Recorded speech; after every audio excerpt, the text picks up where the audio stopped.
Okay, so let's continue.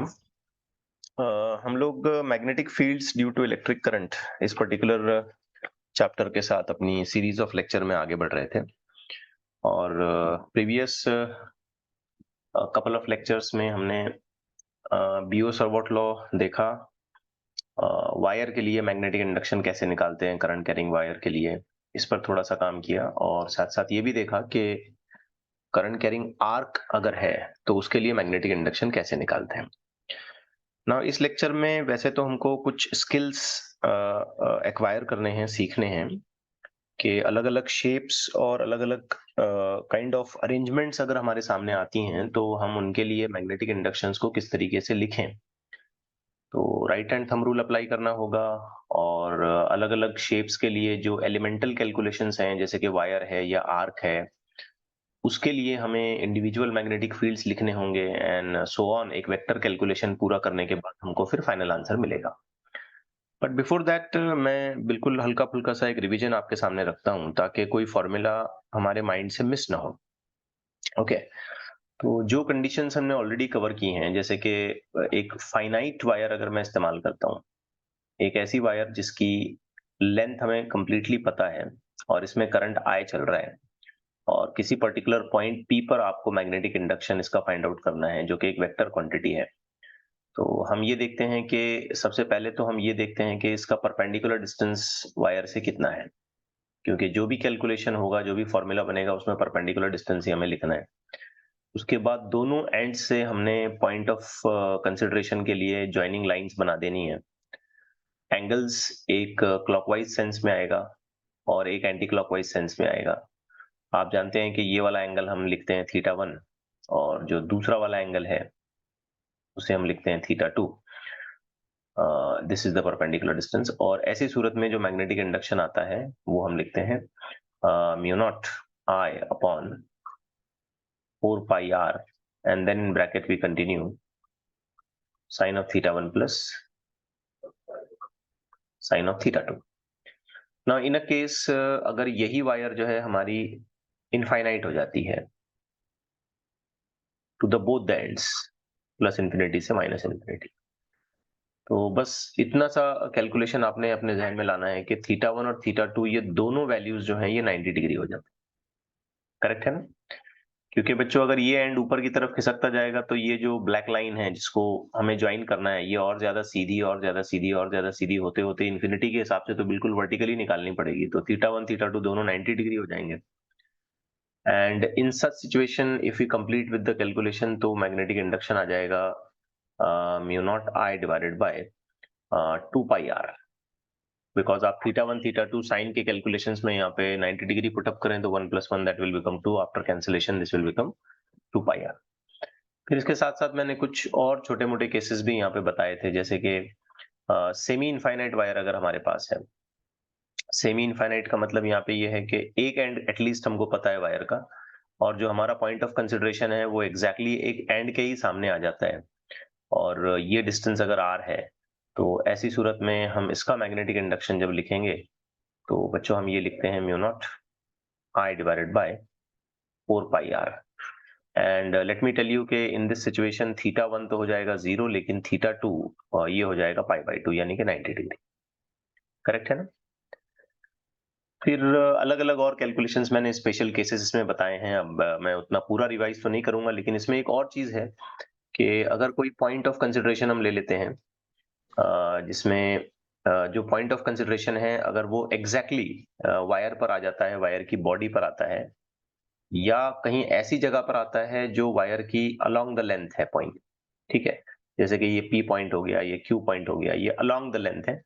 तो in such situation we are very clear to say that कि magnetic induction 0 हो जाता है। अब हमें ये बहुत अच्छे से याद रखना है कि इन सभी तरीके की कैलकुलेशंस करते वक्त मैग्नेटिक इंडक्शन जो है ये एक वेक्टर क्वांटिटी है और इसका डायरेक्शन हम लोग राइट हैंड थंब रूल को इस्तेमाल करते हुए ऐसे बता सकते हैं। ठीक है? वायर को मानो जैसे आपने अपने अ, हाथ में होल्ड कर लिया है और अपनी फिंगर्स को आप ऐसे कर्व करेंगे तो जैसे आपकी फिंगर्स मुड़ेंगी वैसे मैग्नेटिक इंडक्शन आएगा और थंब जो है वो डायरेक्शन ऑफ करंट को बताएगा। तो अब इस वायर में अगर करंट ऊपर की तरफ जा रहा है तो इस तरफ वाला मैग्नेटिक इंडक्शन जो है वो पेपर से बाहर आता हुआ रहेगा, और घूम के दूसरी तरफ वाला मैग्नेटिक इंडक्शन अगर हम यहाँ इस तरफ निकालेंगे तो पेपर के अंदर की तरफ जाता हुआ नजर आएगा। तो ये सारी बातें क्लियर है ना बच्चों? आपको थोड़ा सा जल्दी से रिस्पॉन्स करें। Yes yes sir. हाँ, तो ये मैं इसलिए पुटअप कर रहा था कि हम जब न्यूमेरिकल्स स्टार्ट करें तो फौरन ही मैं आपको ये फॉर्मूले यहाँ पे रिकॉल, पेज दिखा के रिकॉल करवा सकता हूँ। अच्छा, फिर हमने इसके साथ साथ एक और डेरिवेशन बनाया था कि अगर हमारे पास वायर नहीं है बल्कि एक आर्क है, आर्क है जिसके डिस्क्रिप्शंस ऐसे बताए जाते हैं कि इसका जो करस्पॉन्डिंग एंगल है वो थीटा है, आर्क एंगल थीटा है, लाइक दिस। यहाँ पे एक टोटल एंगल बनता है थीटा, और आर्क में करंट जो चल रहा है वो आई चल रहा है। You can take clockwise, you can take anticlockwise and accordingly. तो इस सिचुएशन में अगर हम मैग्नेटिक इंडक्शन लिखते हैं, जो कि हमने पिछले लेक्चर में डेरिवेशन बनाया था, तो उसका आंसर आता है mu not I divided by 4 pi r into theta.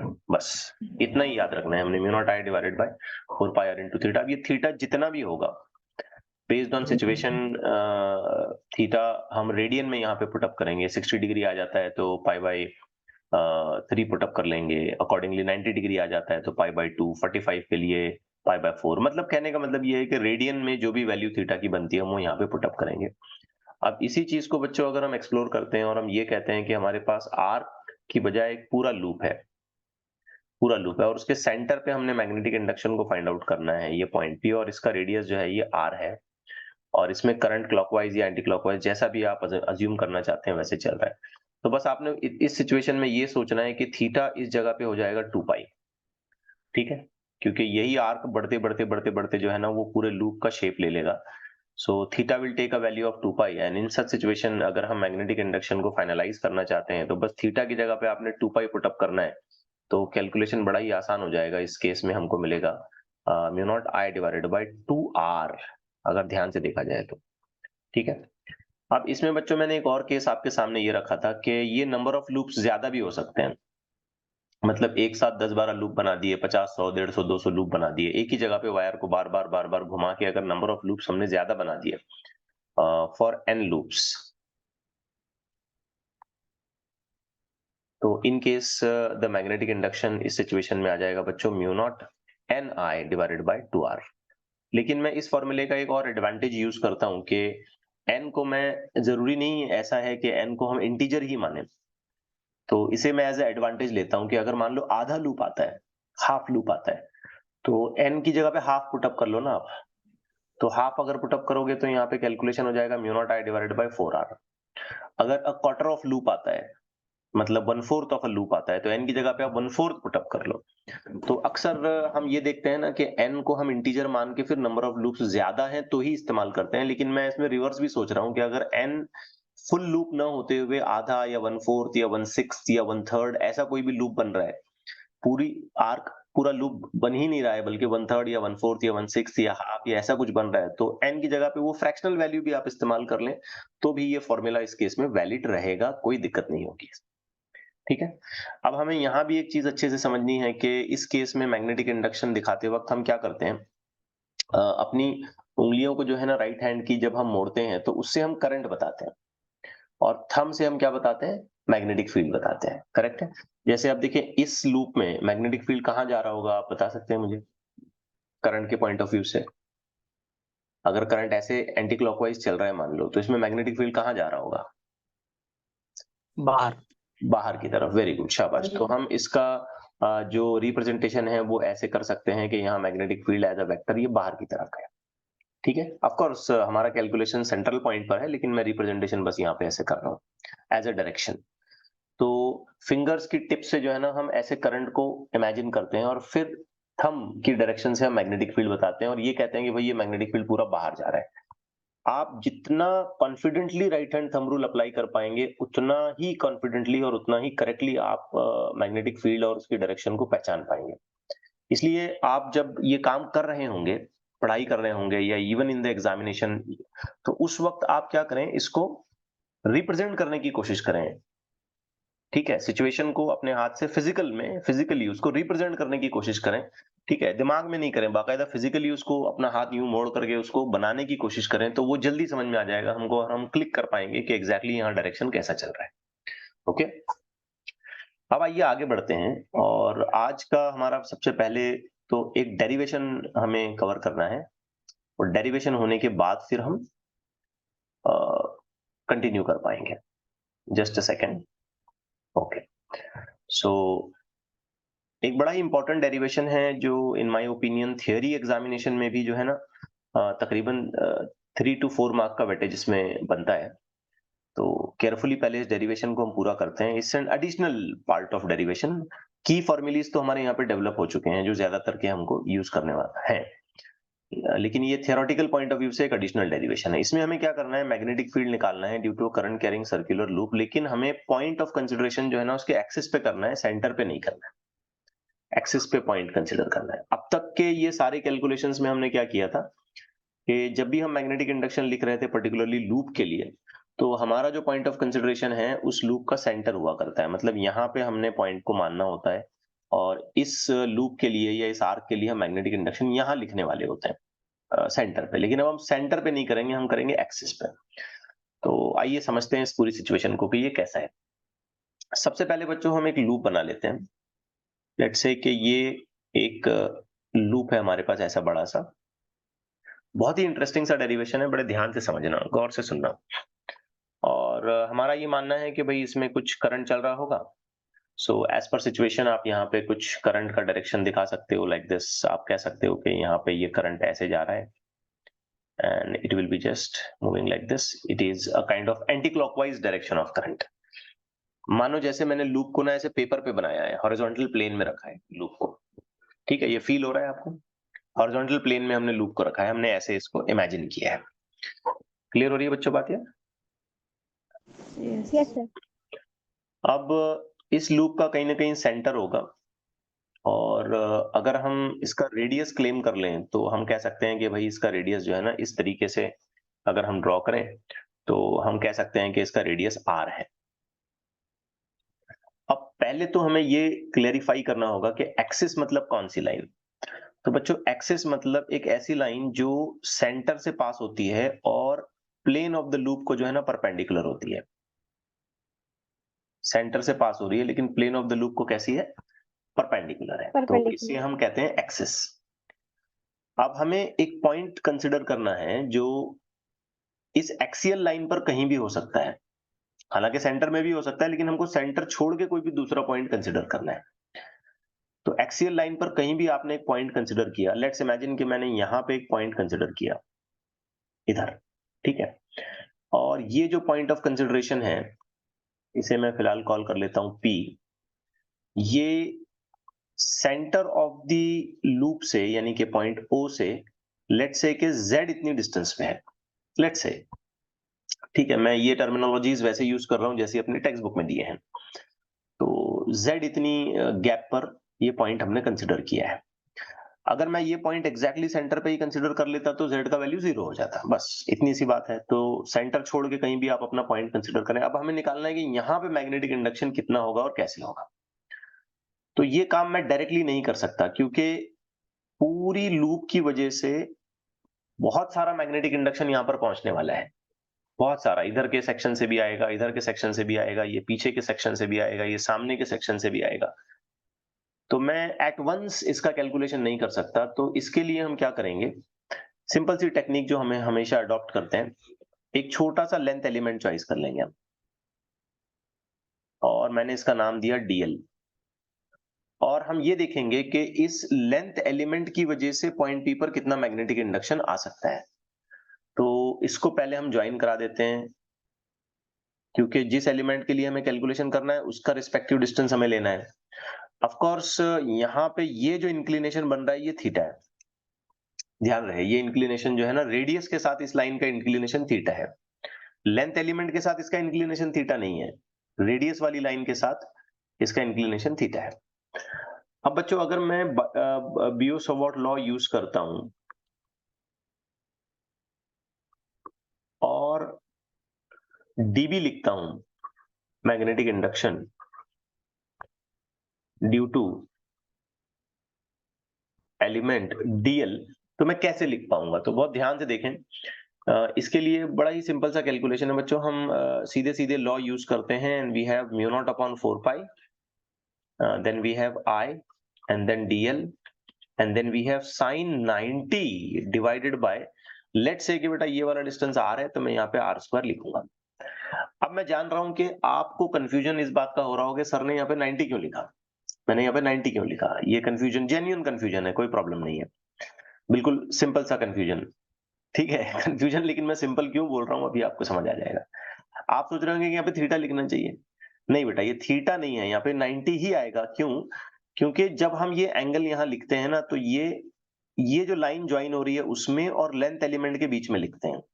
अब बहुत ध्यान से देखो, ये अपना लेंथ एलिमेंट ऐसा है, ठीक है। देखो मैं यहाँ पे साइड में बना रहा हूँ, ये ग्रीन लाइन मैंने लेंथ एलिमेंट की बना दी, थोड़ी सी बड़ी बनाई, हालांकि इतना बड़ा लेंथ एलिमेंट तो हम लोग चॉइस नहीं करते हैं ना, तो थोड़ी सी बड़ी बनाई मैंने। अब हमारी जो पॉइंट ऑफ कंसिडरेशन वाली लाइन है वो ऐसे जा रही है, दिखिए आपको, ठीक है, ये आर डिस्टेंस।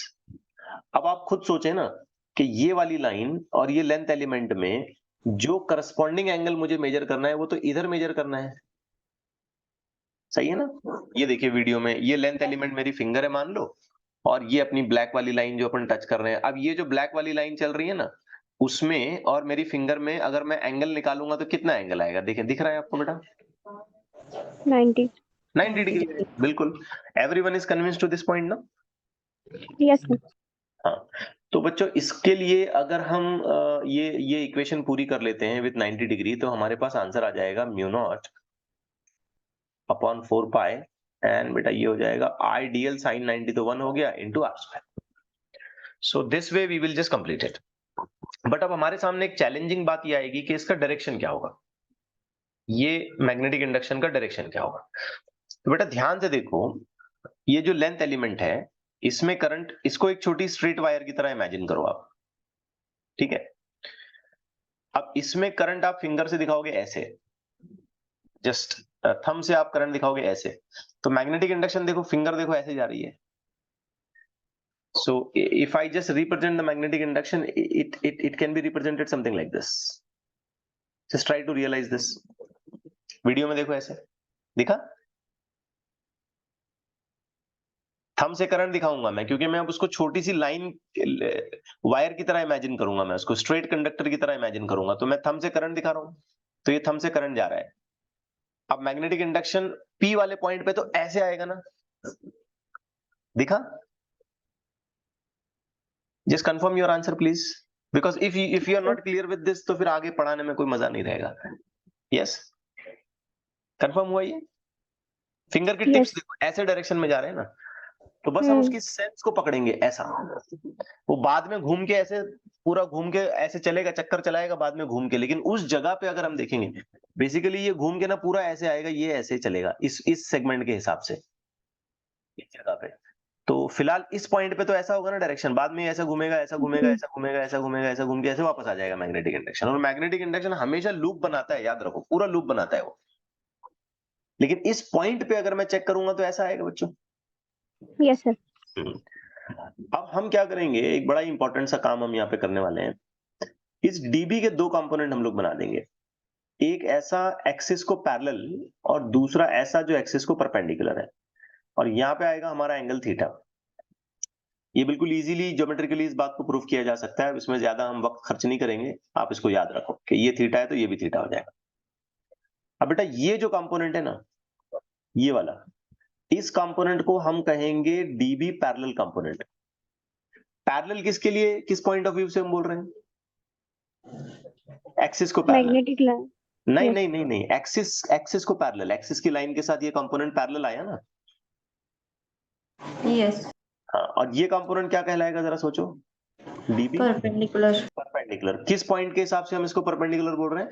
ये Axis के कंपोनेंट perpendicular. एक्सिस की लाइन को परपेंडिकुलर आ रहा है। आप देखें, ये चीज तो हमें आती है बच्चों, इसमें कोई खास एक्सप्लेनेशन की जरूरत नहीं है कि अगर मैं डीबी परपेंडिकुलर को मेंशन करना चाहता हूं तो वो कुछ और नहीं है बल्कि क्या है, डीबी साइन थीटा। और अगर मैं डीबी पैरेलल को मेंशन करना चाहता हूं तो वो कुछ और नहीं है बल्कि क्या है, डीबी cos थीटा। ये कोई खास बात नहीं है, अब मैं इंटेंशनली ऐसा कर रहा हूँ, यहाँ भी लिख सकता हूँ मैं कि ये db cos थीटा और ये db sin theta, but I just want to take it parallel and perpendicular. Okay, clear हुई यहाँ तक बात? Yes, sir. अब एक बड़ी मजेदार बात मैं आपको बता रहा हूँ, गौर से सुनना। जैसा डीएल यहाँ पे है ना, क्या एग्जैक्टली वैसा ही डीएल इसके अपोजिट, डायमेट्रिकली अपोजिट साइड में आएगा? Yes. Yes. इस जगह पे एग्जैक्टली वैसा ही डीएल आएगा। You may expect similar d l here, you may be getting similar distance r, है ना? यस और नो, फटाफट आंसर करें। Yes, sir. Yes, sir. And you may be getting dB for this DL here, यहाँ पे मिलेगा आपको। मैं इसको ब्लैक कलर से बना देता हूँ, टाइम बिंग, बाद में मैं इसको कट करने वाला हूँ। तो ये वाला जो डीबी हमको मिल रहा है ना, ये वाला डीबी, ये इस कंपोनेंट की वजह से मिल रहा है। अच्छा, अब मैं इसको भी Yes. रिजॉल्व करूंगा तो इसका भी एक पैरेलल और इसका भी एक परपेंडिकुलर हो जाएगा। Hmm. लेकिन ताज्जुब वाली बात होगी कि इसका जो परपेंडिकुलर कंपोनेंट है वो दूसरे वाले के परपेंडिकुलर कंपोनेंट के बराबर और अपोजिट है, तो दोनों आपस में एक दूसरे को क्या करेंगे? Cancel. Cancel. कैंसिल करेंगे। तो ऐसे जितने भी कंपोनेंट मैं बनाऊंगा उसका डायमेट्रिकली अपोजिट दूसरा कंपोनेंट मुझे मिलेगा ही। अब जैसे अगर मैं एलिमेंट यहाँ सामने चॉइस करता हूं तो इसके लिए मुझे दूसरा एलिमेंट उधर मिलेगा। अगर मैं एलिमेंट यहाँ थोड़ा सा इंक्लाइन तिरछा चॉइस करता हूं तो इसके लिए दूसरा डायमेट्रिकली अपोजिट मुझे एलिमेंट उधर ही मिलेगा, on the opposite side. Yes. तो हर बार हम ये देखेंगे कि डीबी परपेंडिकुलर कंपोनेंट उसके काउंटर वैल्यू के साथ हमेशा क्या हो रहा है? Cancel. कैंसिल हो रहा है। मतलब जो कंट्रीब्यूशन हमें मैग्नेटिक फील्ड का मिलने वाला है वो किसकी तरफ से मिलेगा? DB parallel. हाँ, सिर्फ पैरेलल कंपोनेंट्स की वजह से हमको मैग्नेटिक इंडक्शन मिलेगा, परपेंडिकुलर कंपोनेंट्स पूरे के पूरे कैंसिल हो जाएंगे। तो let me just right here, all dB perpendicular components will get cancelled due to diametrically opposite element। Equal and opposite. ठीक है, या फिर ज्यादा उसको डिस्क्रिप्शन नहीं करते हैं, बस कैंसल लिखते हैं। क्यों कैंसिल हो रहे हैं ये अब ये तो मैं बोल ही रहा हूं आपको, तो वीडियो सुनेंगे तो समझ में आ ही जाएगा आपको। ठीक है बात, ये सारे के सारे Yes, sir. कैंसिल हो गए।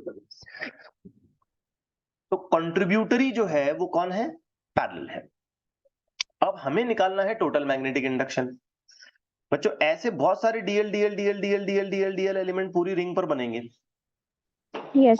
और अगर मैं टोटल मैग्नेटिक इंडक्शन निकालना चाहता हूं, टोटल मैग्नेटिक इंडक्शन, तो मुझे क्या करना पड़ेगा? क्या मुझे Integration. इस तरीके के बहुत सारे डीबी का इंटीग्रेशन करना पड़ेगा? Yes. Yes. लेकिन एक चीज यहाँ पे बहुत क्लियरली आपको समझनी पड़ेगी और याद रखनी पड़ेगी कि डीबी के परपेंडिकुलर कंपोनेंट तो कैंसिल हो रहे हैं, तो इंटीग्रेशन मैं सिर्फ और सिर्फ किस पे करूंगा? Parallel. Parallel. पैरेलल कंपोनेंट्स पे करूंगा, क्योंकि परपेंडिकुलर कंपोनेंट तो पूरे निपट गए, खत्म हो गए, वो तो कैंसिल हो गए पूरे, उनका कोई रोल नहीं है, आपस में ही निपट गए, वो आपस में ही वो कैंसिल हो गए। So I will be integrating only the parallel components to get the net value. So if we just continue by doing this, तो हमारे पास इक्वेशन क्या बनेगी? ध्यान से देखो, अब ये dB cos थीटा लिखना पड़ेगा मुझे यहाँ पे, करेक्ट जा रहे हैं? Yes. अब dB की वैल्यू बताओ, mu not upon 4 pi I Ideal. dl divided by r square into इसके आगे हमको एक और cos थीटा अलग से चलाना पड़ेगा यहाँ पे। ये है वैल्यू, ये dB की पूरी वैल्यू उठा के मैंने यहाँ पे पुट अप किया। अब इंटीग्रेशन करने का तो भी कैसा करने का, ये भी एक मुश्किल है, क्लोज लूप है पूरा, लिमिट तो लगा नहीं सकते, यहां से घूम घूम के वापस आ जाएंगे, तो फिर लिमिट लगाएंगे क्या? बोल सकते हैं 0 से लेके 360 डिग्री वगैरह ऐसा कुछ लिमिट लगा सकते हैं अपन, या सरकमफ्रेंस के लेवल पर लिमिट लगा सकते हैं।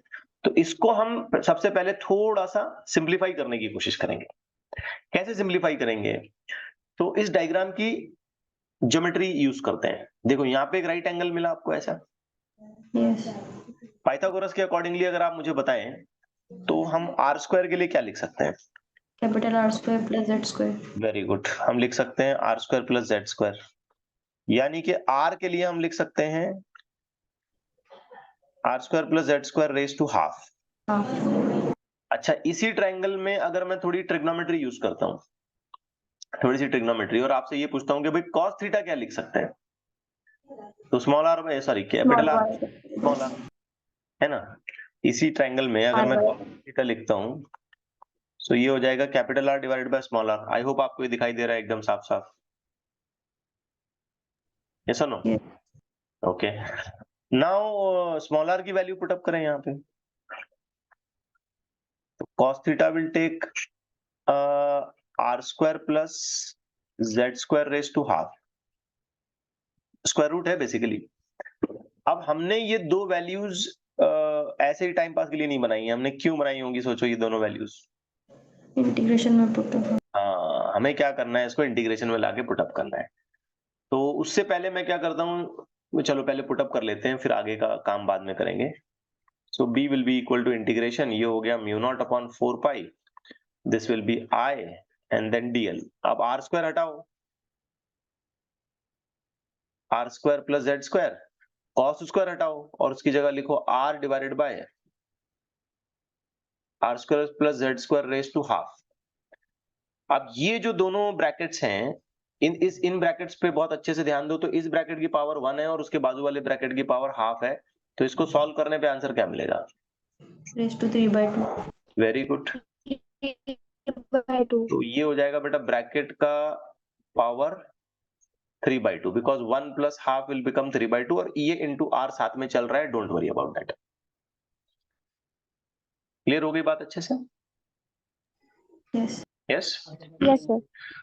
अब हमें क्या करना है, इसमें इंटीग्रेबल चीज ढूंढनी है। इंटीग्रेबल तो म्यू नॉट कांस्टेंट है, 4 पाई कांस्टेंट है, आई कांस्टेंट है, आर कांस्टेंट है। आर कांस्टेंट है because r is the radius.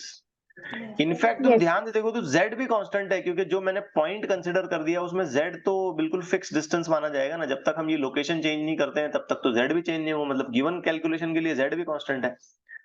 तो इंटीग्रेबल चीज है खाली dl। तो जो कांस्टेंट है वो सारा कुछ आपने बाहर निकाल देना है, कुछ भी अंदर नहीं छोड़ना आपने इंटीग्रेशन में। ये हो गया 3/2, इंटीग्रेशन चलेगा dl। अब dl एक छोटा सा लेंथ एलिमेंट है। किसका लेंथ एलिमेंट है dl? एक लूप का, एक रिंग का। Hmm. और रिंग के एलिमेंट का, छोटे से लेंथ एलिमेंट का इंटीग्रेशन करने पर क्या मुझे total length of the ring मिल जाएगी? Yes total sir. Length of the loop मिलेगी। तो dl का इंटीग्रेशन क्या होगा? 2πr। शाबाश बेटा, बहुत अच्छी बात है, वेरी गुड। 2πr, यानी कि आंसर हो गया mu not upon 4 pi I r divided by r square plus z square raise to हो गया ये 3/2, और बच्चों ये हो गया 2 पाई आर। अब इसमें से एक हल्का फुल्का कैंसिलेशन है, जैसे कि ये 2 पाई पूरा कटेगा, ये 4 पाई में से सिर्फ 2 बचेगा। तो अगर हम इस इक्वेशन को बिल्कुल फाइनल फॉर्म दे दें तो हमें मैग्नेटिक इंडक्शन का आंसर मिल रहा है mu not I r square divided by 2 times of r square plus z square raise to 3/2। ये है इसका फाइनल आंसर। तो ये डेरिवेशन एग्जामिनेशन में 3 to 4 मार्क्स के लिए बार बार पूछा जाता है। वैसे कोई ये स्टैंडर्ड फॉर्मूले की तरह तो नहीं है मतलब, लेकिन याद रखना चाहिए कि एक्सियल पॉइंट पर अगर कभी हमें इसे यूज करना है तो इस तरीके से हम उसको ऑब्टेन कर सकते हैं। अच्छा, इसकी डायरेक्शन देखेंगे ना हम, तो ये बिल्कुल ऐसे बाहर की तरफ रहेगा इस सेंस में, करंट के इस सेंस में। और राइट हैंड थंब रूल से ये फिट भी बैठता है। देखो, आप इस लूप के लिए right hand thumb rule apply करें बाकायदा, हाथ को अपने शेप दें ऐसे, ठीक है, राइट हैंड को शेप दें और देखें थंब ऊपर ही जा रहा है ना ऐसे। अगर हम फिंगर्स के कर्ल करने से करंट की डायरेक्शन बताएंगे तो थंब ऊपर जाएगा एकदम। यस और नो? यस बच्चों, पक्का हो रहा है? यस। ओके, तो इसको ड्रॉ मतलब इसको Yes, sir. फिजिकली करके देखें आप, फिजिकली करें आप। इसमें कोई शर्माने वाली बात नहीं है कि हम कैसे करें, बिल्कुल करना चाहिए आपको। Even in during the examination भी आप इसको फिजिकली करें तो फिर आपको फीलिंग आएगी, आपको जल्दी से क्लिक होगा, आप एकदम गारंटी के साथ कंफर्म होंगे कि डायरेक्शन कैसी चल रही है। Okay, so this is the answer. अब समझो मैं इसी फॉर्मूले को हल्का सा चेंज कर दूं, थोड़ा सा चेंज कर दूं और ये कहूं कि this point has been brought to the centre. ये पॉइंट जो है ना वो सेंटर पे लाया गया है। तो z का वैल्यू कितना हो जाएगा? 0. 0. बिल्कुल सही, very good. Let me right this situation. If point is at centre, तो z 0 हो गया. बच्चों जैसे ही z 0 हो जाता है तो हम इस फॉर्मूले को ठीक ठाक तरीके से लिखें तो ऐसे लिखेंगे ना, mu naught i r square divided by 2. अब z 0 हो गया, यहां क्या बचा? r square raise to 3/2. Correct है? यानी कि r क्यूब, Yes, sir. क्योंकि r स्क्वायर और ये 3/2 का 2 कैंसिल हो जाएगा और थर्ड पावर बचेगी इसकी, तो r क्यूब हो गया. अब न्यूमरेटर से r स्क्वायर और डिनोमिनेटर से r क्यूब को सॉल्व करने पे आंसर क्या मिलेगा? Mu naught I upon 2r. क्या ये सर्कुलर वायर का, सॉरी सर्कुलर लूप का स्टैंडर्ड रिजल्ट है? हाँ. है ना? देखो, ये देखो मैंने यहाँ पे बनाया था, ये mu not I divided by 2 pi r, centre of the loop. तो ये स्टैंडर्ड रिजल्ट है. वैसे देखा जाए तो ये भी एक स्टैंडर्ड रिजल्ट ही है, लेकिन मैं क्या कहता हूं कि इससे हम इसको हम उतना ज्यादा यूज नहीं करते हैं जितना हम आर्क वाली कंडीशंस को यूज करते हैं. तो याद ये रखना है आपने. तो इसे एक स्पेशल रिजल्ट की तरह आप याद रखें, कोई प्रॉब्लम नहीं है, और याद रह भी जाता है, कोई खास बात नहीं है. डेरिवेशन की 1-2-3 बार प्रैक्टिस करेंगे तो आपको ये अच्छे से याद भी हो जाएगा. बात क्लियर हो गई सारी? तो ये है मामला in case of the magnetic induction for a loop, current carrying loop for a point along the axis. Okay with this? Yes, sir.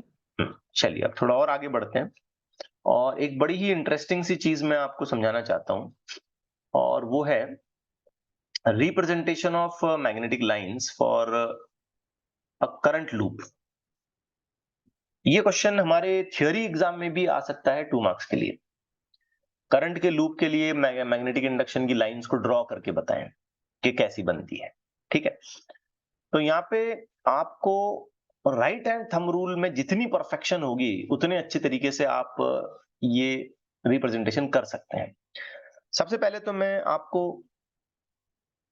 Wire की सिचुएशन दोबारा रिपीट करवाता हूं कि अगर ये वायर है ऐसे, और हमारा ये मानना है कि इसमें करंट जा रहा है ऐसे ऊपर, तो आप बताएं इसमें मैग्नेटिक फील्ड कैसे बनेगा? तो हम थंब से क्या बताएंगे? करंट. करंट बताएंगे. और फिंगर को ऐसे कर्व करके क्या बताएंगे हम? Magnetic field. Magnetic field. तो ऐसे जस्ट इमेजिन करें आप अपने हाथ में, आपके पास पेन है, तो पेन के थ्रू आप इमेजिन करें कि आपने पेन को ऐसे होल्ड किया और ये आप फिंगर्स घुमा रहे हैं साइड में. तो जैसी आपकी फिंगर्स घूम रही होंगी ना, वैसे मैग्नेटिक फील्ड का सर्कल उसके बाजू में बनेगा. तो यहाँ पे बच्चों अगर हम मैग्नेटिक फील्ड निकालते हैं तो ये मैग्नेटिक फील्ड ऐसे शेप में आएगा, ये मैग्नेटिक फील्ड होगा. करेक्ट है? और ये मैग्नेटिक फील्ड भी ऐसे घूमता रहेगा, ऐसा नहीं कि खाली एक लाइन बनेगी, ऐसा नहीं, ये पूरा घूमता रहेगा. ठीक है ना? ये मैग्नेटिक इंडक्शन हो गया. इस जगह पर आप ध्यान से देखें ना, तो मैग्नेटिक फील्ड क्या कर रहा है? बाहर आ रहा है. और इस जगह पर ध्यान से देखें तो क्या कर रहा है? अंदर जा रहा है. अंदर. ऐसे घुमा के सोचें आप उसको पूरी, तो फिंगर की टिप्स पे ध्यान दें आप, वो कैसे चल रही है. फिंगर की टिप्स हमें डायरेक्शन सेंस बताएगा पूरा बाकायदा. ओके? तो वायर के लिए हम लोग ऐसे काम करते हैं. लेकिन अगर हमारे पास लूप है, मान लो ये लूप मैं थोड़ी देर के लिए ऐसे बना दूं, इमेजिन करते हैं ऐसे, और मैं ये क्लेम करूं कि the current is moving like this, current ऐसे चल रहा है, तो फिर कैसे इसकी मैग्नेटिक इंडक्शन हम बताएंगे? सेंस कैसे बताएंगे मैग्नेटिक इंडक्शन का? Curved finger current. हाँ, तो फिंगर की कर्ल से हम बताएंगे करंट लूप में, ऐसे फिंगर के करंट से करंट बताएंगे. और थंब की डायरेक्शन से क्या बताएंगे? Magnetic field. Magnetic field. मतलब ओवरऑल लेवल पे क्या हमें ये कहना चाहिए कि यहाँ पे मैग्नेटिक फील्ड ऐसे ऊपर की तरफ जा रहा है? Yes, sir. ये बच्चों एक बहुत ही सिंप्लीफाइड रिप्रेजेंटेशन है इसका, बहुत सिंप्लीफाइड. नीचे की साइड से ऐसे दिखाना पड़ेगा, क्योंकि अगर कोई चीज ऊपर निकलती भी जा रही है तो फिर नीचे से तो वापस भी आ रही होगी घूम के, है कि नहीं? Yes. अगर मैं बोल रहा हूँ कि भाई मेरे यहाँ हाथ में से अगर कोई चीज ऐसे ऊपर से चल रही है तो नीचे से ही तो ऊपर गई होगी. Yes. हाँ, तो I was on a point कि ये बहुत ही सिंप्लीफाइड रिप्रेजेंटेशन है. एक्चुअल लेवल पे मैग्नेटिक फील्ड इसका बड़ा कॉम्प्लेक्स तरीके से बनता है. कैसे बनता है, मैं इसके कुछ एनिमेशंस आपके सामने रख रहा हूँ। बहुत इंटरेस्टिंग है मामला ये, बहुत ध्यान से देखना। सबसे पहले मैं इसका एक जनरल रिप्रेजेंटेशन, पूरा बड़ा सा जनरल रिप्रेजेंटेशन आपके सामने रखता हूँ कि how exactly this is going to happen. तो बेटा ये ऐसी दिखती है लाइंस, ये देखो, ये जो रेड वाले सर्कल बने ना यहाँ पे, ये करंट चल रहा है, ऐसे करंट चल रहा है। अब आप अपने राइट हैंड को यूज करें, राइट हैंड की रिप्रेजेंटेशन से आप समझें। तो हमने अक्सर जो लाइन दिखाई है, या अक्सर जिस लाइन के बारे में हमने बात की है, बस वो मिडिल लाइन है, ये ऐसी वाली, समझे ना ये। लेकिन ये लाइन सिर्फ अकेली थोड़ी होगी, यहाँ पे भी होंगी, यहाँ पे भी होंगी, यहाँ पे भी होंगी, यहाँ पे भी होंगी, यहाँ पे भी होंगी, और ये लाइन भी बेसिकली ये ऐसे घूम के नीचे से ऊपर ये ऐसे ही हो, समझे आप। एक्चुअली ये कर्व ऐसे चल रहा है, चल रहा है, चल रहा है, ये बाहर बहुत बड़ा घूमेगा और ये फिर ऐसा। मैग्नेटिक फील्ड हमेशा कंप्लीट लूप बनाता है, आधा अधूरा नहीं है, उसके दोनों एंड्स नहीं रहते, उसके मिल जाते दोनों एंड्स उसके। तो एक्चुअल रिप्रेजेंटेशन इसका ऐसा है। अब मैं इसके लिए भी एक और इमेज का इस्तेमाल करता हूं, आपको और फीलिंग आएगा, खास इस जगह पे ये लूप कैसे बना ये समझाने के लिए। आप इस डायग्राम को देखें तो आपको बहुत जल्दी से इसका फील आ जाएगा। देखिए आप इसे, तो हमने इमेजिन करा है कि ये हमारा वायर है, लूप है। अब यहाँ पे आपने क्या किया, इसको छोटे से वायर की तरह ट्रीट किया आपने। तो ये फिंगर के कर्व से आप मैग्नेटिक फील्ड बता रहे हो, देखो, और थंब से आप क्या बता रहे हो, करंट।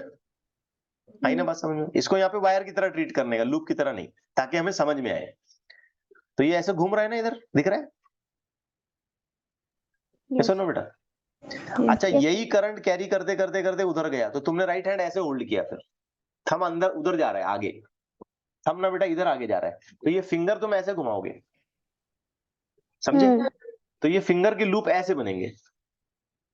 अब यूं ऐसे बनते बनते बनते बनते जो सेंटर में आएगा वो बिल्कुल सीधा होगा। देखो ये ऐसा बनते बनते बनते बनते बनते सेंटर में जो आएगा वो बिल्कुल सीधा होगा, गेटिंग इट। वैसे ही यहाँ पे ऐसा बनते बनते बनते बनते बनते ये कर्व होते होते होते होते होते सेंटर में आ रहा तो सीधा हो जाएगा। और एक्चुअली हमारा ये मानना होगा कि ये ऐसा इन्फिनिटी तक जाके फिर दूसरी इन्फिनिटी से निकल के यहाँ पे आया वापस, ऐसा हमारा मानना होगा। समझ रहे हो बेटा। Yes, sir. इसमें एक और बहुत जबरदस्त प्रैक्टिकल रिप्रेजेंटेशन है, बहुत जबरदस्त, आप हैरान होंगे। इस चीज को देखो, ये बिल्कुल बाकायदा किया हुआ है। क्या किया इसमें, यहाँ पे आयरन डस्ट फेंकी है, ये पूरी आयरन डस्ट है यहाँ पे, और ये लूप बना के रखा है, और ये लूप में ये करंट इनपुट के लिए दो वायर साइड में लगाई हैं। आप देख रहे हैं अभी थोड़ी देर पहले, तो ये आयरन डस्ट बिल्कुल सीधी सी प्लेन थी, है ना, एकदम कोई लाइन का शेप नहीं था उसमें, दिख रहा है, दिख रहा है। देखो अभी एकदम साफ है, ये मामला साफ है, करंट ऑफ है। जैसे ही हम करंट ऑन करते हैं ना, ऑन करेंगे जैसे ही करंट, तो ये आयरन डस्ट पूरी ऐसा शेप ले लेती है। अब आयरन क्या करेगा, मैग्नेटिक फील्ड को अट्रैक्ट करेगा ना, तो वो अट्रैक्शन एज पर लाइंस चलेगा Yes. उसके, एज पर लाइंस। तो ये ऐसा शेप बनता है बाकायदा, बिल्कुल वैसा ही जैसे मैं यहाँ दिखाने की कोशिश कर रहा हूँ। ये दिख रहा है आपको, ये वाला, ये यहाँ लूप ऐसा पूरा, और ये ऐसे। अब इस चीज को और ज्यादा पिक्टोरियली अगर मैं रिप्रेजेंट करने की कोशिश करूं, तो ये ऐसे हो सकता है, ठीक है। पूरा लूप, पूरा बाकायदा एक किस्म से कह लीजिए कि पूरा एक कंप्लीट काइंड ऑफ रिप्रेजेंटेशन हमने यहाँ पे करने की कोशिश की। दिखा बच्चों? Yes. यस। अब इसमें मैं एक बड़ी मजेदार बात आपको बताता हूं कि अगर हम इस डायग्राम को कंपेयर करें, ये डायग्राम मैं फिर एक बार यूज करता हूं ताकि मैं आपको अच्छे से इसको समझा सकूं, और बहुत ही इंपॉर्टेंट बात मैं आपके सामने लाने वाला हूं, तो just listen it very carefully. बच्चों अगर हम इस डायग्राम को कंपेयर करें नेचुरल मैग्नेट के साथ, नेचुरल मैग्नेट, तो लेट्स से कि मैंने एक नेचुरल मैग्नेट लिया ऐसे, बहुत इंपॉर्टेंट चीज आ रही है आपके सामने, इसको अच्छे से समझें। बार मैग्नेट ले लिया बेटा मैंने एक। आप जानते हैं बार मैग्नेट में एक पोल जो होता है ना, ये नॉर्थ पोल होता है ना, और एक पोल होता है यहाँ अंदर की तरफ साउथ, बराबर। तो बार मैग्नेट की लाइंस जब हम लोग निकालते हैं ना बेटा, तो वो भी ऐसे ही निकलती है कुछ कुछ, ये देखो ऐसे, Yes. ये नॉर्थ पोल जो है ये पॉजिटिव पोल है, याद है हमने 11th में पढ़ा था ये सब कुछ। Yes. फिर उसके हाँ। बाद ये ऐसे निकल रही है, ये यूं आ रही है ऐसे, ठीक है ना, और एक्चुअली ये पूरा ऐसा घूम के आती है, ठीक है। मैं कोशिश कर रहा हूँ सिमेट्रिकली अच्छे से बनाने की, बट अब जितना बन पाया उतना बन पाया, ठीक है। ये ऐसे घूम घूम के आती है, और इनफैक्ट ये मैग्नेट के अंदर भी जाती है ऐसे, ठीक है ना, मैग्नेट के अंदर भी जाती है वो, क्योंकि मैग्नेटिक लाइंस हमेशा अपनी लूप पूरा करेगी, कभी भी आधा अधूरा लूप नहीं छोड़ेगी वो। मैग्नेटिक लाइंस जो है ना हमेशा अपना लूप पूरा करती हैं। Yes. अब आप बच्चों इसमें नोटिस करो, समझ में तो आ रही है ना जो मैं बात समझा रहा हूँ? ऑडियो वीडियो एकदम अच्छे से क्लियर Yes, है ना, sir. कोई प्रॉब्लम नहीं ना? अच्छा, आप इसको नोटिस नहीं। करो तो ये जो करंट कैरिंग लूप है ना, ये बिल्कुल बिल्कुल वैसे ही तरीके से हमें दिखाई दे रहा है जैसे कि एक बार मैग्नेट है। बिल्कुल, यहाँ इस करंट कैरिंग लूप का अपर फेस देखो, ऊपर का फेस देखो और नीचे का फेस देखो। तो अपर फेस कैसे काम कर रहा है? नॉर्थ की तरह, उसमें से लाइन निकल रही है North ऐसे। pole. और इसका लोअर फेस कैसे काम कर रहा है? साउथ की तरह, वो लाइन घूम के उसके South. अंदर जा रही है ऐसे। आ रही बात समझ में? मतलब ये कि अगर हमने एक सिंपल सा कॉइल लिया, सिंपल सा कॉइल ऐसे, और हमने इसमें करंट ऐसे फ्लो कराया, जस्ट इमेजिन करो, ठीक है। तो इसका मैग्नेटिक इंडक्शन क्या हमको ऐसे दिखाना पड़ेगा, लाइक दिस। Yes.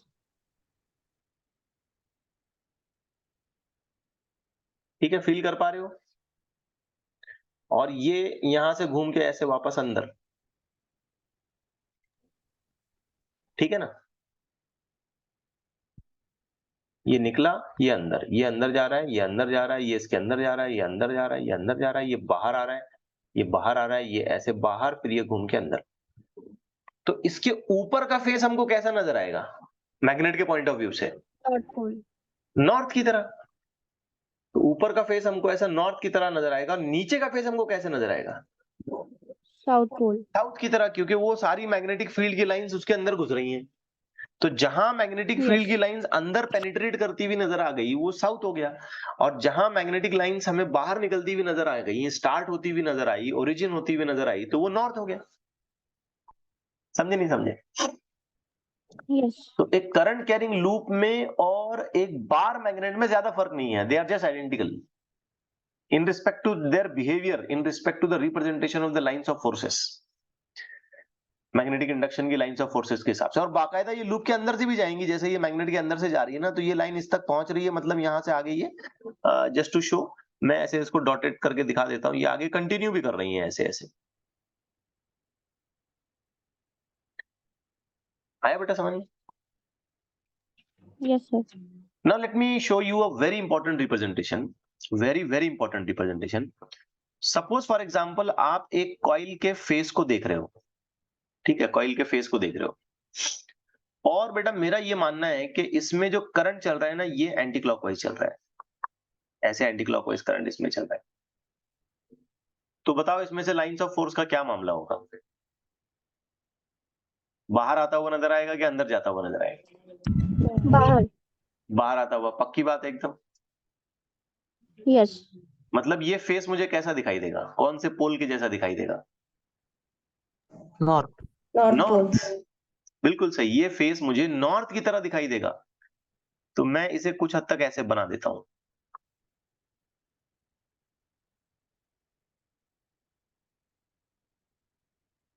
नॉर्थ, याद रहने के लिए।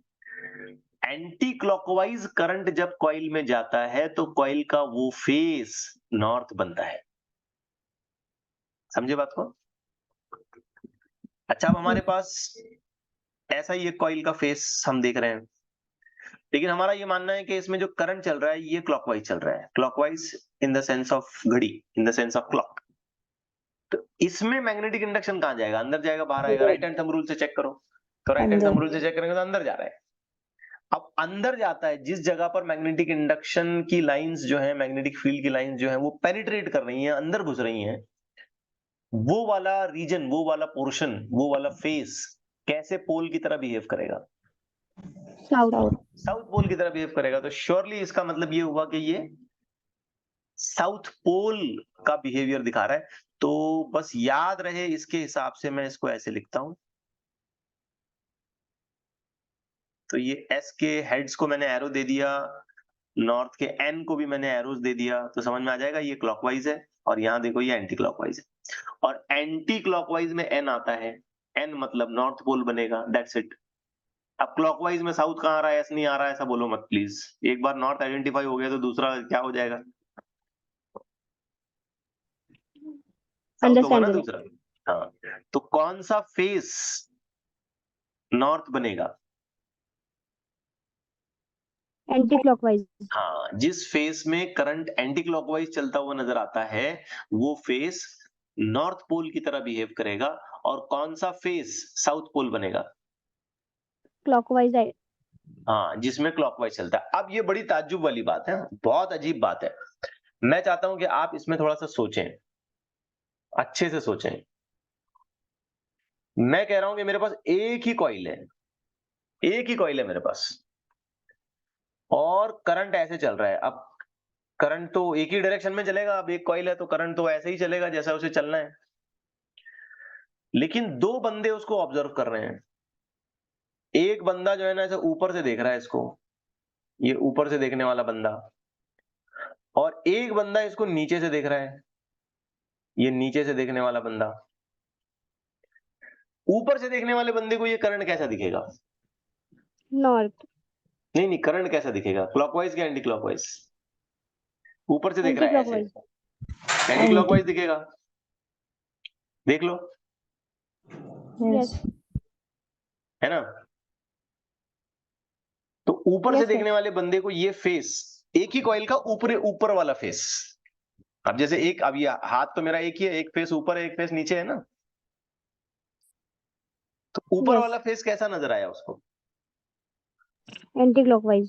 एंटी क्लॉकवाइज, यानी कि नॉर्थ पोल की तरह नजर आया। अच्छा, जो बंदा नीचे देख रहा है, जस्ट इमेजिन करो, जो बंदा नीचे देख रहा है, तो मैं यहाँ घड़ी बना के बताता हूं तुमको। ये घड़ी है, ये घड़ी का कांटा है। नीचे वाले बंदे के हिसाब से तो घड़ी सही घूम रही है, क्या गलत घूम रही है? नीचे वाले बंदे के लिए कांटा ऐसे घूम रहा है, ये ऐसे। ऊपर वाले के लिए एक सेकंड रुको जरा, मैं इसको जरा कंफर्म कर दूं। करंट की डायरेक्शन हमको चेंज करनी पड़ेगी, इन द सेंस हाँ. ऊपर नीचे नहीं। एक मिनट रुको, आगे पीछे करके देखना पड़ेगा इसको। मैं इसको प्रैक्टिकली बनाने की कोशिश कर रहा था यहाँ पे। Let me just redraw it. Anti clockwise चल रहा है। If you go on the back side, या अगर मैं नीचे से देखता हूं, लेट मी जस्ट ड्रॉ, ऐसे चल रहा है, ठीक है। ऊपर के हिसाब से देखेंगे, ऊपर के हिसाब से देखेंगे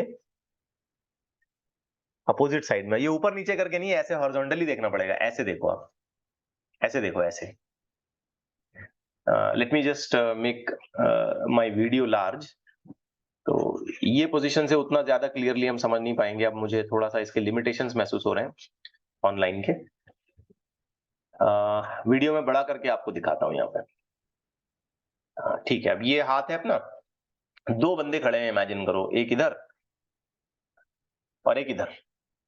ठीक हो गया? क्लियर हुई बात ये? Yes.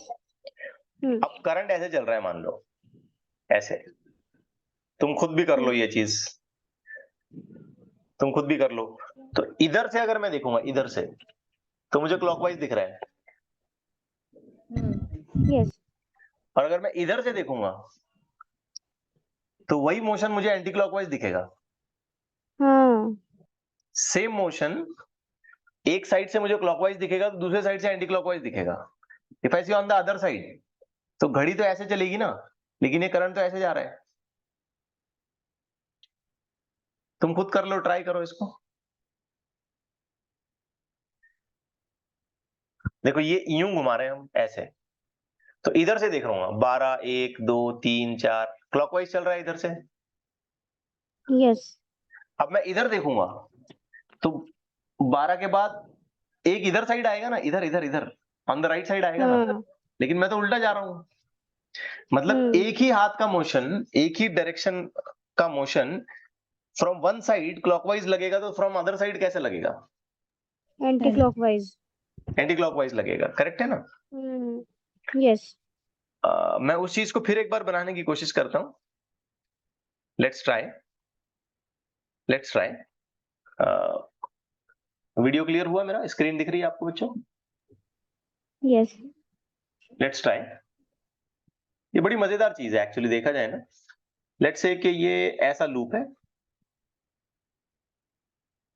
ठीक है, और दो बंदे हमने खड़े कर दिए, एक इधर एक इधर, और करंट को हमने ऐसे चलाया, ठीक है, और ये सेंटर है, ये घड़ी बना दी मैंने, इमेजिन करो, ठीक है। तो इस वाले बंदे को, इस वाले बंदे के हिसाब से सोचो, अगर हम ऐसे चल रहे हैं जैसे करंट चल रहा है तो कांटा ऐसे घूमेगा। तो Yes. ये 12 है, ये 1, ये 2, ये 3, ये 4, ये 5, ये 6, तो इस वाले बंदे के हिसाब से ये मोशन क्या हो गया? क्लॉकवाइज। क्लॉकवाइज हुआ। अब इस वाले बंदे पे आओ, अब घड़ी के फेस के हिसाब से सोचना है, कांटा ऐसे घूमेगा, लेकिन इस बंदे के लिए 12 के बाद 1, 2, 11 3 तो आएगा। इधर आनी चाहिए। हाँ। फील कर पा रहे हो? इधर 12, 1, 2, 3, इधर जाओगे तो 12, 1, 2, 3, इस वाले बंदे के लिए 3 इधर आएगा, और इस वाले बंदे के लिए 3 इधर आएगा। Yes. I don't know how far you are understanding it. चलो इस वाले बंदे के लिए बताओ ये पॉइंट क्या है? क्लॉक के हिसाब से ये पॉइंट क्या है? 3 है। इस वाले बंदे के लिए 3 कहां है? इधर है क्या इधर है? इधर है। राइट में है क्या लेफ्ट में है? लेफ्ट। लेफ्ट में। पक्का ना? एकदम फील कर पा रहे हो ऐसा? यस। यस। ठीक है। अब करंट ऐसे चल रहा है, एक ही सेंस में करंट ये चल रहा है, तो इस वाले बंदे के लिए घड़ी के कांटे के हिसाब से ही चल रहा है तो क्लॉकवाइज बोला जाएगा, और इधर वाले बंदे के लिए, लेफ्ट वाले बंदे के लिए ना, घड़ी का कांटा ऐसे जाना चाहिए था लेकिन ये उल्टा जाएगा, मतलब इसके लिए क्या बोला जाएगा? Anti clock. Anti clockwise. बहरहाल ये इतनी जो मैं एक्सरसाइज कर रहा हूं, इसका एक फंडामेंटल आउटकम क्या है कि एक सिंगल कॉइल भी अगर हम यूज करते हैं, सिंगल कॉइल, एक ही टर्न खाली, तो उसका एक फेस हमेशा क्या बनेगा? नॉर्थ। तो दूसरा फेस हमेशा क्या बनेगा? साउथ। साउथ। कौन सा फेस नॉर्थ बनेगा? Anti clockwise. Anti clockwise. जिसके लिए sense of current anti clockwise है, जिसके लिए sense of current anti clockwise है, वो नॉर्थ बनेगा, ये एन। ये समझ ले बात को। और जिसके लिए करंट का सेंस क्लॉकवाइज है, वो क्या, वो फेस क्या बनेगा? साउथ। साउथ बनेगा। आई होप ये चीजें समझ में आ गई आपको। थोड़ा सा मैं बहुत ज्यादा एक्सरसाइज कर लिया इसमें समझाने के लिए। आई होप वही बात आप तक पहुंची जो मैं समझाना चाह रहा हूं। Yes or no? Yes sir. Okay, so this is how the representation can be done for the current carrying loop. अब एग्जामिनेशन में अगर क्वेश्चन आता है तो आपको इस तरीके की ज्योमेट्री बनानी है। 2 मार्क्स का क्वेश्चन इसमें आ सकता है कि ड्रॉ द रिप्रेजेंटेशन और the magnetic induction lines for a current carrying loop. तो इस तरीके का रिप्रेजेंटेशन आप इसमें बना लें। अब आगे बढ़ने के लिए मैं बस एक सिंपल से क्वेश्चन को लेना चाहूंगा। वेल बिफोर दैट एक छोटा सा पॉइंट रह गया, छोटा सा पॉइंट है लेकिन काफी इंपॉर्टेंट पॉइंट है। आपको याद होगा कि एक मैग्नेट के पास ना हमेशा डाइपोल मोमेंट होता है, जो कि एक वेक्टर क्वांटिटी होता है ना। यस। अर्थ मैग्नेटिज्म और नेचुरल मैग्नेटिक मटेरियल्स पढ़ते वक्त हमने ये चीजें पढ़ी हैं। और वो डाइपोल मोमेंट यूजुअली हम लोग लिखते हैं pole strength multiplied by magnetic length. ये फॉर्मेट हम उस वक्त यूज करते हैं जब हमारे पास एक हमारे पास एक नेचुरल मैग्नेट है या मोर और लेस एक बार मैग्नेट है। अब क्वेश्चन ये आता है कि अब हमारी कॉइल भी मैग्नेटिक बन गई है, कॉइल भी मैग्नेटिक बन गई, उसके पास भी नॉर्थ पोल आ गया, साउथ पोल आ गया, पूरा मैग्नेटिक इंडक्शन आ गया। कॉइल में और जनरल बार मैग्नेट में अब कोई ज्यादा फर्क नहीं रहा। तो फिर सवाल ये पैदा होता है कि कॉइल के लिए हम मैग्नेटिक मोमेंट कैसे लिखें? अब ये तरीका तो हम अडॉप्ट नहीं कर सकते, मास इनटू लेंथ, या तो कोई लेंथ और सॉरी मास बोल रहा हूं मैं, गलती हो गई, डायपोल यू में से पोल स्ट्रेंथ इनटू लेंथ। तो यहाँ कोई ये मेथड हम अडॉप्ट नहीं कर सकते क्योंकि हमारे पास यहाँ कोई पोल स्ट्रेंथ वाला फैक्टर पता नहीं है, लेंथ का तो सवाल ही नहीं पैदा होता, तो फिर हम यहाँ क्या करें? तो जब हम किसी कॉइल के लिए मैग्नेटिक डायपोल मोमेंट लिखने की कोशिश करेंगे, तो लेट्स से कि ये ऐसी कॉइल है और हम इसमें करंट ऐसे दिखा रहे हैं, ठीक है? तो कॉइल के लिए बच्चों डायपोल मोमेंट हम लोग लिखते हैं एन आई ए, भूलना नहीं है इस बात को। क्या लिखेंगे हम? NIA. माने के उस कॉइल में कितने नंबर ऑफ टर्न्स हैं, जितने भी नंबर ऑफ टर्न्स होंगे 1 2 50 100 1000 व्हाटएवर, वो एन।